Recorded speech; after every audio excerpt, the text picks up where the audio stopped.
Тэгэхээр энэ удаа хэдүүлээ Candlestick-тэйгээ илүү сайн танилцсан. За тэгэхээр Candlestick-ийн хувьд бол яг уу бид нар яг үүсэл хөгжлийн талаар ярьсан. Тэгээ Candlestick-ийн яг өөрийнх нь юу илэрхийлдэг вэ гэдэг талаар ярилцсан байгаа. Окей. Тэгвэл одоо бол хэдүүлээ Candlestick гэдэг зүйл дээр байдаг паттерн гэдэг зүйлийн талаар ярина. За ер нь бол олон зуун жилийн туршид Candlestick гэдэг зүйл байсаар ирсэн. Олон жилийн туршид үүссэн байгаа сэтгэл зүйн давтамжууд гэж байдаг. За тэр сэтгэл зүйн тэр давтамжуудыг ер нь ямар Candlestick гарчвал ямар хөдөлгөөн яваад байдаг гэдэг тийм давтамжууд байд юм байна л та. Тэр давтамжуудыг бид нар Candlestick pattern гэж нэрлэдэг. За тэр Candlestick pattern гэдэг зүйл маань болохоор дотроо хоёр хуваагдаж байгаа. Эхнийх нь бол single Candlestick pattern, хоёр дахь нь болохоор multi-bar Candlestick pattern гэж хоёр хуваагдаж байгаа. Окей. За тэгэхээр single-ээс нэхлэе. Single дээр бол за жишээгээр бол doji орж ирж болно, cross doji орж ирж болно. За тэгээ long legged doji гэж байгаа, engulfing candle байгаа. За Marubozu байгаа. Marubozu гэдэг Candlestick бол bearish, bullish гэсэн хоёр төрөлтэй байгаа. За тэгээд hanging man, hammer, inverted hammer, shooting star гэсэн ийм candle орж ирж байгаа. За энэ Candlestick-үүд гарсан тохиолдолд ерөнхийдөө юу болдог вэ гэх юм бол дандаа нөгөө өсөж явсан хөдөлгөөн унж явсан хөдөлгөөн өсөх чиглэлийн хөдөлгөөнийг харуулдаг. За shooting star байлаа гэж бодоход өсөж явсан хөдөлгөөн shooting star гарсны дараа унах магадaltaй, унж явсан хөдөлгөөн бол hammer гарсны дараа өсөх магадaltaй. За тэгээд doji гарсан тохиолдолд унж явсан хөдөлгөөн өсөж явсан хөдөлгөөн унах гэх мэт ийм одоо яг дандаа reversal хөдөлгөөн гэж ярьдаг л да, эргэлтийн хөдөлгөөн үүсэх боломжтой байдаг. За тэгвэл дараагийн төрөл болох multi-bar Candlestick pattern гэж байгаа. Multi-bar Candlestick pattern болохоор 2 candle-ыг багтаасан юм уу 3 candle-ыг багтаасан ийм паттернууд байдаг. За энд бол одоо нөгөө engulfing candle маань орж иж байгаа. Engulfing candle яагаад орж иж байгаа вэ гэх юм бол өмнөх candle өөрийнхөө бие дотор багтаасан candle-ыг engulfing candle гэж нэрлэдэг. Унж явсан хөдөлгөөний хувьд уналтын сүүлийн candle-ыг өөрийнхөө бие дотор багтаагаад тэр candle-ыг бүтэн идсэн candle гэж ярьдаг л та монголчууд бол бүтэн идсэн ийм ногоон candle гарсан тохиолдолд энийг engulfing candle гэж нэрлэдэг. Өсөж явсан хөдөлгөөн ногоон candle урдаа байсан ногоон candle-ыг багтаасан улаан candle гараад ирэхээр тэрийг идсэн улаан candle буюу engulfing candle гарлаа гэж үзээд өсөж явсан хөдөлгөөн унах тохиолдол байдаг гэж үздэг. Окей. За ийм байдлаар ер нь бол engulfing candle явдаг. За engulfing candle-аас гадна rise entry, fall entry гэж байгаа. Эдгээр нь бол дандаа ерөөхдөө богино хугацааны өсөлт, богино хугацааны муналтыг илэрхийлдэг. Цаашдаа хөдөлгөөн үргэлжлээд унах юм байна, үргэлжлээд өсөх юм байна гэдэг шинж тэмдгүүдийг илэрхийлдэг.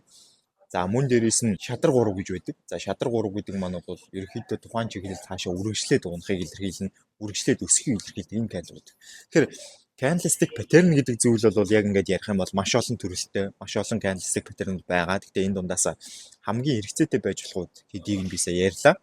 Тэгэхээр бас ерөнхийдөө Candlestick pattern гэдэг бол яг л ингээд олон жилийн туршид давтагдаад батлагдчихсан. Окей, за ийм candle гарвал ийм болдог шүү гэдэг нэг ийм төрлүүд байдаг байна. За тэгвэл эдгээр нь яг хэрэгтэй юм уу гэвэл яг бас 100% хэрэгтэй биш. Яагаад вэ гэх юм бол эдгээр нь 100% баталгаатай биш. Нэгдүгээр, хоёрдугаарт нь эдгээр нь байн гараад идэггүй. Эднэрийг хүлээх юм бол мэдээж бид нар окей, за эднэрийг хүлээж байгаад яг энэ гарангуутал би орондоо гэсэн тийм ойлголттой байхгүй.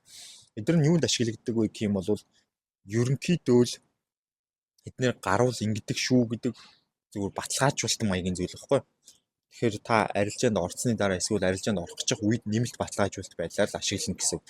Ер нь маркет дээр та арилжаанд орох гэж байгаа тохиолдолд маш олон баталгаажуулалтуудыг дээрээс нь давхарсны үндсэн дээр л арилжаанд орно гэхээс нэгэн зүйлийг хараад окей гэж шийдэл арилжаанд шууд үсрээд орчдоггүй байгаа шүү гэдгийг сануулъя. Candlestick дээр бид нар юу гэлүүтэйгээр түлхүү авч үзэх хэрэгтэй юм бэ гэвэл Candlestick-ийн өөрийнх нь угаасаа анханаас үүссэн шалтгаан нь яг юу юм? Маркетинг, үндсэн, чиг хандлага гэдэг зүйл дээр тулгуурлаад сэтгэл зүй гэдэг зүйлийг нэмээд эрэлт нийлүүлэлтэд уялдуулж гарч ирсэн зүйл боо штэ. Тэгэхээр маркетинг тэр хандлага, маркетинг тэр сэтгэл зүйг нь бид нар юугаар дамжуулж мэдж байгаа вэ гэвэл volume гэдэг зүйлээр дамжуулж мэдж байгаа.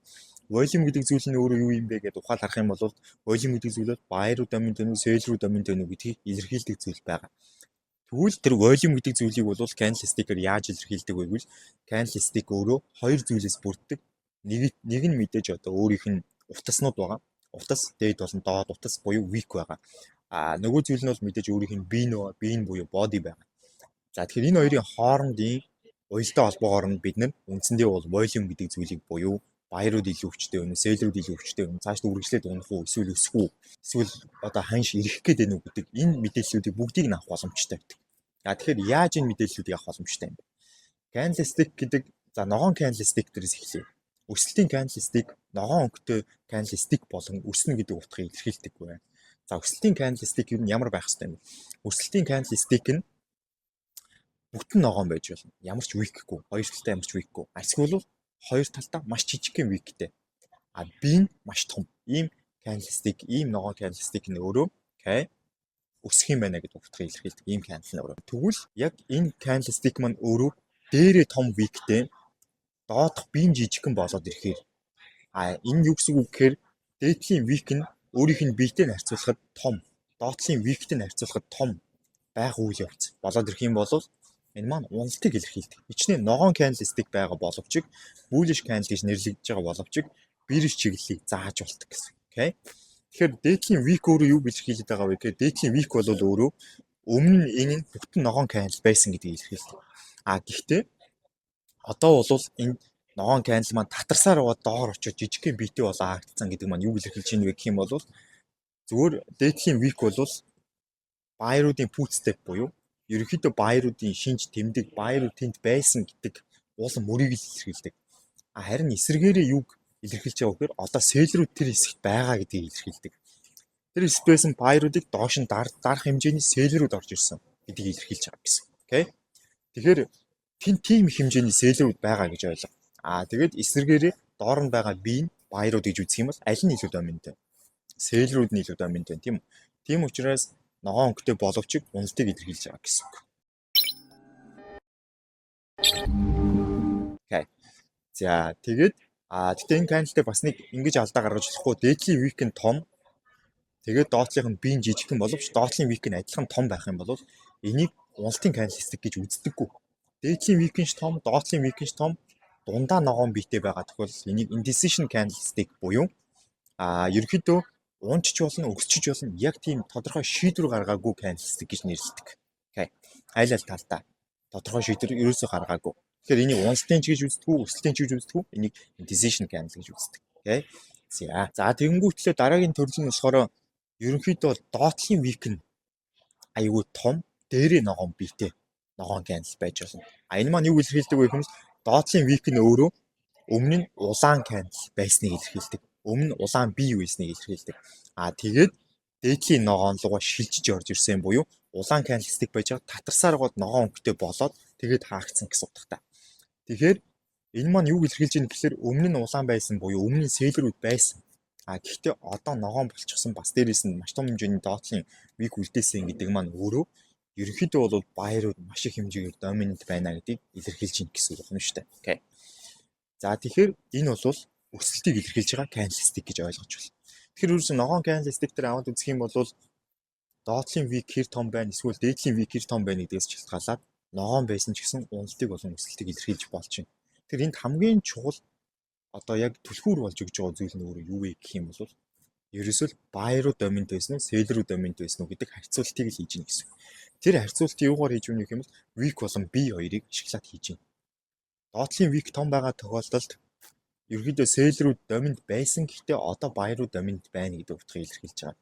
Дээдлийн weak том байгаа тохиолдолд ерөнхийдөө buyer-уу доминант байсан гэхдээ одоо seller-уу доминант байна гэдгийг илэрхийлж байгаа. Аль доминант байгаа тал руугаа маркет хөдлөх хэв шинжийг агуулчихдаг.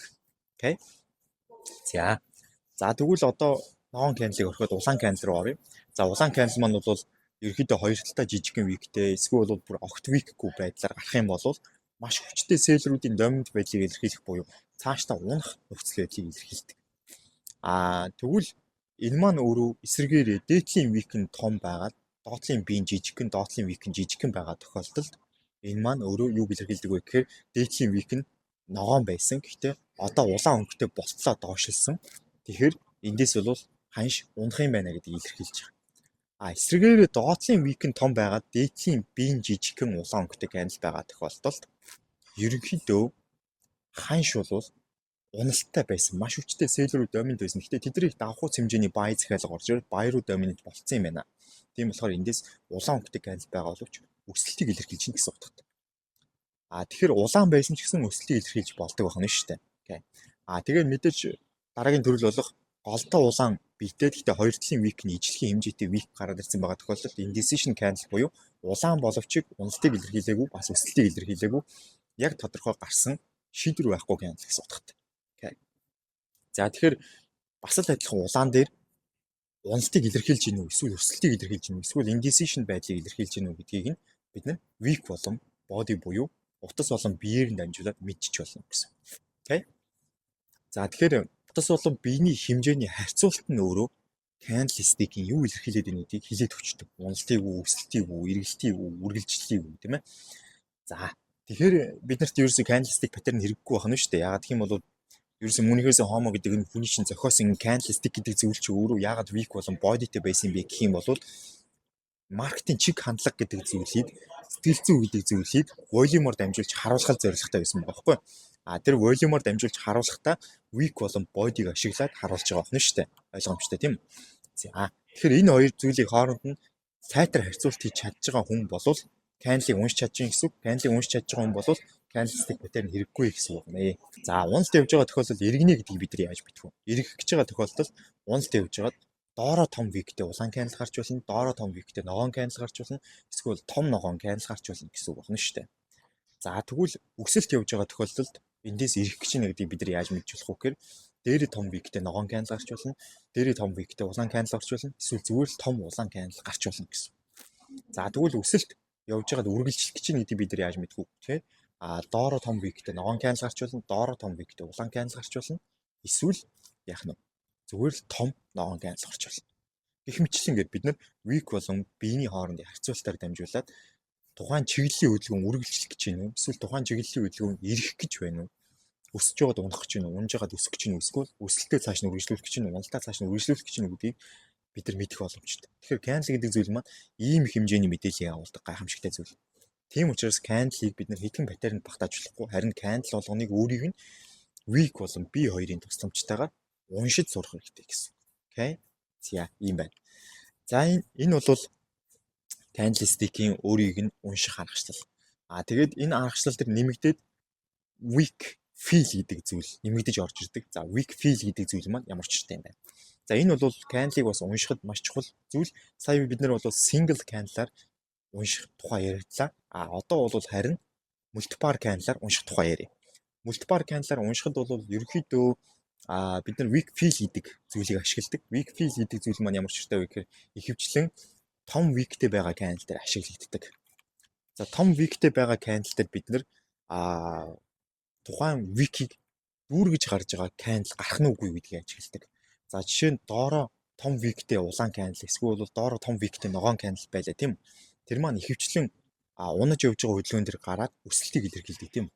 Тэгвэл тэр унж явж байгаа хөдөлгөөн дээр доороо том weekтэй улаан ногоон cancel гарцсан байхад тэр week-ийг бөглөх хэмжээний улаан cancel гараад ирвэл яах вэ? Буюу тухайн week-ний хэмжээтэй тухайн week-ний хэмжээг дүүргэсэн эсвэл тухайн week-ний хэмжээг давсан улаан cancel гараад ирвэл ерөөхдөө нөгөө ханьш ирэх гэж нэг тохиом маань failed харин эсрэгээр ханьш цаашаа үргэлжлээд унах юм байна гэдэг тохио орж иж гин гэж үздэг. Энийг weak feel буюу уртлынхаа лааны утсыг нь нөхсөн лаа гарах үйл явц гэж ярьдаг. За эсрэгээр ногоон жишээн дээр авъя. Өсөлтийн хөдөлгөөн явж байгаад дээрээ том weekтэй cancel гарсан байсан чинь тэр том weekтэй cancel-ын тэр том week-ийг бүхэлдэн дүүрэх хэмжээний эсвэл том week-ийг нь бүр давсан том хэмжээний ногоон cancel гарах юм бол уналтыг илэрхийлжсэн уртлын нөгөө том week маань failed харин эсрэгээр баярууд бүр нөгөө нэг алдсан байсан хэмжээгээ нөхөж орж ирээд цааш өсөх гэж байна гэдэг утгыг илэрхийлдэг. Тэгэхээр weak feel гэдэг зүйл маань өөрөө юуг илэрхийлдэг вэ? Continuation хөдөлгөөн буюу үргэлжлэлийн хөдөлгөөнийг илэрхийлдэг. Түрүүн бид нэр үргэлжлэлийн хөдөлгөөн дээр гарах боломжтой continuation single cancel-уудыг ярьсан. Тэгвэл энэ дээр бол бид нэр reverse cancel гарцсан байхад үргэлжлэлийн хөдөлгөөн цаашаа үргэлжлэх боломжтой буюу reverse cancel failed continuation хөдөлгөөн илэрхийлэх аргачлалыг бид нар ярьж байна гэсэн. Окей. Тэгэхээр энэ weak feel гэдэг cancel гараад ирэх юм бол үргэлжилдэг юм байна гэж ойлгож байна гэсэн. Окей. За тэгвэл дараагийн зүйл нь болохоор дахиад нөгөө нэг ирэх гэж байгаа хөдөлгөөнийг баталгаажуулах cancel гэж. Ирэх гэж байгаа хөдөлгөөнийг баталгаажуулах cancel хоёр төрөлтэй байж болно. Эхний төрөл нь болохоор тэр дээрээ одоо өсөж яваа хөдөлгөөн дээр дээрээ weekтэй байгаа cancel-ийн араас ахаад дээрээ weekтэй cancel гарах. Энэ маань бүр тэр өмнө одоо сэлрүүд илүү доминант байна гэдгийг дахиад давтаж баталгаажуулаад цаашаа яалтчгүй унах юм байна гэдгийг давтаж баталгаажуулж байгаа гэсэн. Доошо унж явж исэн хөдөлгөөн дээр гарсан доороо weekтэй cancel-тай адилхан дахиад доороо weekтэй cancel араас нь гарах юм бол өсөлтийн хөдөлгөөнийг дахиад давтаж баталгаажуулж байна гэсэн. Окей. За энэ бол ерөөсөө давхар баталгаажуулалт гэсэн үг юм шүү дээ. Эргэлтийн хөдөлгөөний. За тэгвэл одоо хэдүүлээ үргэлжилж байгаа хөдөлгөөнөөр гарч байгаа том ногоон кандл, том улаан кандлын ардаас дахиад том ногоон кандл, дахиад том улаан кандл гарах юм бол юу гэж үзэх үү гэхээр хөдөлгөөн дахиад цааш үргэлжлэх юм байна гэдэг давтаж орж ирж байгаа confirmation гэж ойлгож байна гэсэн. Окей. За энэ мэтчлэнгээр хоёр кандлыг ашигласан буюу мульти кандлуудыг ашигласан байдлаар бид нэр чиглэл үргэлжлэх юм байна. Эсвэл чиглэл ирэх гэж байгаа юм байна гэдэг confirmation-уудыг авч болно гэсэн. Окей. За ийм байдлаар явдаг байгаа. Тэгэхээр ерөнхийдөө бол яг хуу candlestick-үүдийн илэрхийлж болдог 3 төрлийн хөдөлгөөн байдаг. Нэгдүгüүрт нь reversal буюу эргэх хөдөлгөөн, хоёрдугаарт нь continuation буюу үргэлжлэх хөдөлгөөн, гуравдугаарт нь мэдээж indecision буюу хаашаа явах нь мэддэггүй хөдөлгөөн. Indecision дээр бол ганцхан candle байгаа шүү дээ. Хоёр талдаа 2 week-тэй. 2 week-ийн тэнцүү юм candle. Эргэлтийн хөдөлгөөн дээр бол multiple болон single candle орж ирж байгаа. Continuation хөдөлгөөн дээр multiple болон single candle орж ирэхээс гадна weak fill гэдэг candle орж ирж байгаа. Окей. За тэгээд indecision candle дээр бас нэг зүйлийг анхаарах хэрэгтэй. Indecision candle шиг candle гараад ирсэн тохиолдолд ерөнхийдөө бид нар заавал хэмжилт хийж үзэх хэрэгтэй. Дээдлийн week болон доотлын week-ийг. За улаан candle байгаа тохиолдолд дээдлийн week болон доотлын week B хоёрыг хооронд нь хамтд нь аваад энэ хоёрыг хооронд харьцуулж үзэхэд аль нь илүү их хэмжээний хэмжээг эзэлсэн байна. Хэрвээ доотлын B болон доотлын B нь улаан байгаа доотлын week-тэйгээ хамтдаа дээдлийн week-нээс том хэмжээг эзэлсэн байвал энэ indecision candle биш. Харин энэ уналтын candle, уналтыг илэрхийлж байгаа candle. Ногоон өнгөтэй candle байгаад дээдлийн week нь B-тэйгээ доотлын week-тэйгээ харьцуулаад үзэхэд энэ нь өөрөө дээдлийн week B2 хамтдаа доотлын week-нээс том байгаа тохиолдолд энэ indecision candle биш. Энэ бол өсөлтийг илэрхийлж байгаа candle гэж үзэж болно гэсэн. Окей. За тэгээ хоёр талын week нь хоёулаа тэнцүү тэгэнгүүтлээ голын B-ний хэтэрхий жижигхэн байгаа тохиолдолд бол ерөөхдөө indecision candle гэсэн. За энэ мэтчлэнгээр week болон B-ний хоорондын харьцаагаар нь дамжуулаад бид нар хэмжээний харьцаагаар нь шүү. Дамжуулаад бид нар candle-ийг бүрэн унших боломжтой. Тийм учраас паттернаар биш candle-ийг өөрийнх нь өгөгдсөн байгаа week B2-ыг болон тэрний илэрхийлж байгаа volume-аар нь дамжуулж candle-ийг бүрэн унших нь маш чухал байдаг гэсэн. Окей. За. Тэгэхээр эндээсээ бид нар дүгнээд ер нь маш энгийн тайлбарлах юм бол volume-аар тайлбарлах юм бол week B2-оор нь биш. Volume-аар тайлбарлах юм бол бид нар яг buy-руудын volume илүү байна уу, sell-руудын volume илүү байна уу гэдгийг week B2-оор нь дамжуулж гаргаж ирээд тэндээсээ бид нар ханш ирэх гэж байгаа юм байна. Ханш үргэлжлээд унах гэж байгаа юм байна, өсөх гэж байгаа юм байна гэдэг continuation эсвэл reversal эсвэл indecision гэдэг 3 төрлийн ханшийн price action буюу ханшийн тэр хөдөлгөөнийг нь ажиглах боломжтой болж байна гэсэн. Candle-аар дамжуулах. Тэр candle-ийн price action гэдэг зүйл бол өөрөө ийм амар чухал. Candle-ийн price action гэдээ ярихаар зөвхөн паттерн биш байна. Candle-ийн price action гэдээ ярих юм бол continuation, reversal, indecision гэсэн 3 төрлийн price action гарч ирж байгаа. Энэ 3 төрлийн price action-ыг single болон multiple bar-уудаар дамжуулж бид нэр илэрхийлж байгаа. Гэхдээ тэднэрээр дамжуулж илэрхийлэхээс гадна week болон тэр body гэдэг зүйлсээр дамжуулж илэрхийлж байна гэсэн. За тэгэхээр хэдүүлээ энэ хичээлээр ерөнхийдөө candle-ийн price action, candle-ийн anatomy, candle өөрөө бидэрт юу илэрхийлж байгаа гэдэг зүйлийг үзлээ. Тэгэд энийг би товч бүгд тодорхой жишээтэйгээр аль болох ойлгомжтой тайлбарлах гэж орлоо. За юм байна залуусаа. Энэ хичээлийг сайн ойлгох хэрэгтэй. Энэ хичээлийг сайн ойлгож хэдүүлээ маркетинг бүр илүү уншиж сурна, бүр илүү ойлгоно гэсэн үг шүү дээ. Окей. За юм байна. Тэгээд дараа хичээлээр удахгүй уулзцгаая. Баярлалаа. Баяртай.